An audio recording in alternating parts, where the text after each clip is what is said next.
Hey there, it's Andy with Reverb, and well, you made it to my top 2 out of my top 5 pedals of all time. If you haven't checked out the first part of this video where I went over 5, 4, and 3, go do that before you hit this one because I'll be playing all 5 of them at the end of this video.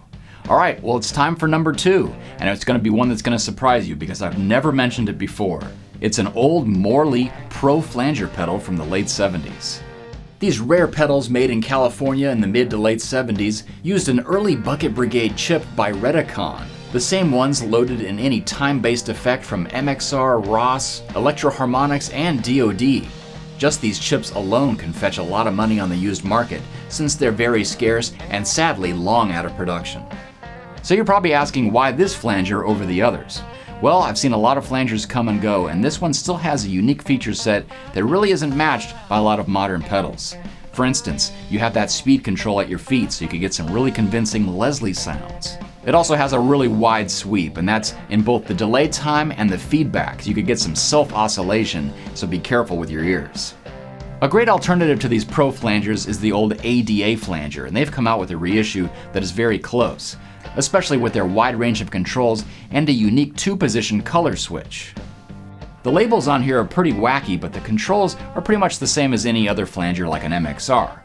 Phase travel is your depth, center is delay time, and harmonic emphasis is your feedback. And let's play around with that one because that really changes the whole structure of this flanger, and you can get crazy with some self-oscillation.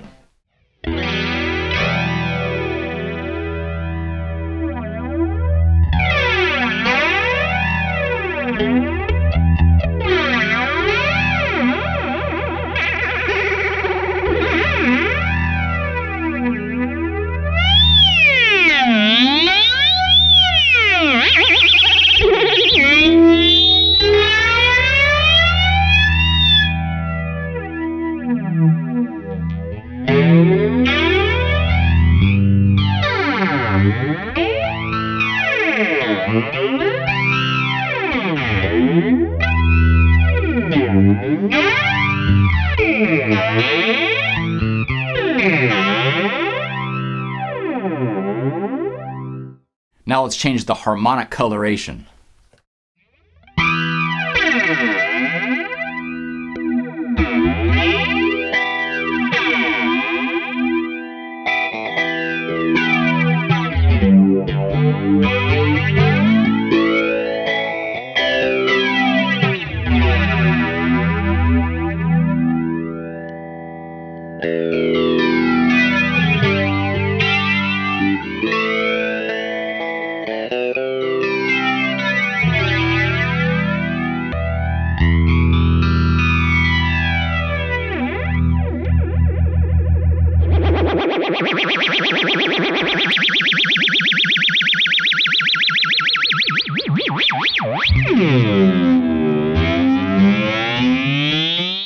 And you've been very patient, so it's time for number 1 on my list of all-time favorites. It's the Marshall Bluesbreaker Overdrive. This one is the one I've hung on to for all these years. It's my first real overdrive pedal, I feel. I got it around 1994. Before that I had a DoD preamp overdrive, and that sort of did the trick, but it had sort of this harsh top end, and later on I would figure out that that's hard clipping. So the Marshall Bluesbreaker has soft clipping and a really different tone characteristic. A lot of folks have cloned this pedal over the years, starting with that JHS Morning Glory, and a lot of things they do is add some extra output, but I always just crank the output up all the way and add a little bit of gain, and it always did the trick, especially with an amp that was already breaking up on its own.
So it's time to assemble all these pedals and hopefully we create a really unique pedal board. I haven't done it before, so it's going to be a first for me.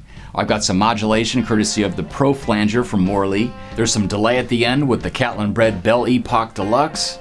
We've got the fuzz and dirt covered with the op-amp Big Muff and Bluesbreaker.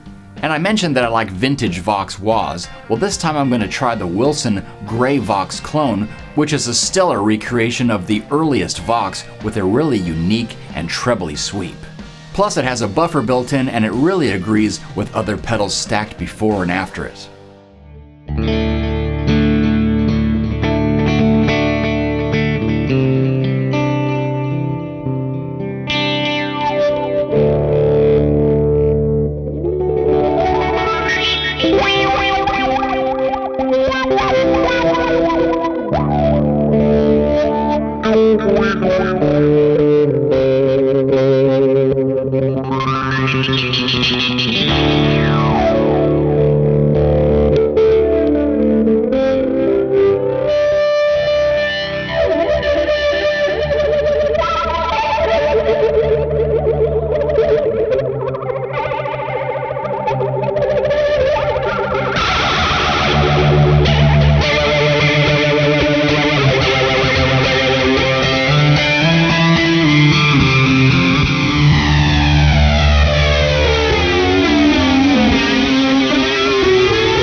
Well, it sure has been fun sharing my top 5 pedals of all time with you. A lot of these go way back to when I first started playing guitar, so that's the great thing about effects and how they can really shape who you are as a player. So be sure to leave some comments below on your favorites and how they've helped change or create your style of playing. As always, you can find all of these pedals right here on Reverb. Thanks for watching.